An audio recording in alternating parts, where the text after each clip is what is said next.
আজকে এসেছি গুচ্ছকরা মেঘনা ঘাট, সেটা হচ্ছে চকরিয়া এবং হচ্ছে কোম্পানিগঞ্জ এবং নোয়াখালী অবস্থিত। আসলে এখানে আপনি সি ভিউটা দেখতে পারেন যে হচ্ছে আপনার এখানে হচ্ছে যে কোম্পানিগঞ্জের যে গুচ্ছকরা মেঘনা ঘাট, এটা চট্টগ্রামের সাথে সংযোগস্থল। আসলে এই জায়গাটা আসলে নৌ পরিবহন মন্ত্রণালয়ের আন্ডারে। আসলে এই জায়গাটাতে আপনার সমুদ্রের ভিউটা এবং হচ্ছে প্রকৃতির যে ভিউটা উপলব্ধি করতে পারেন পরিবার নিয়ে আসার জন্য আসলে উল্লেখযোগ্য জায়গা। যেহেতু সম্পূর্ণ আমরা চেষ্টা করবো এই জায়গাটা আপনাদের।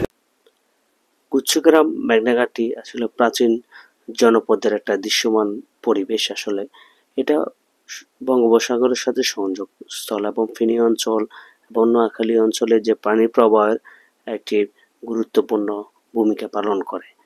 এটা সাথে চট্টগ্রামের সাথে আসলে নৌ যোগাযোগটা খুবই সহজে আসলে যাতায়াত করা যায়।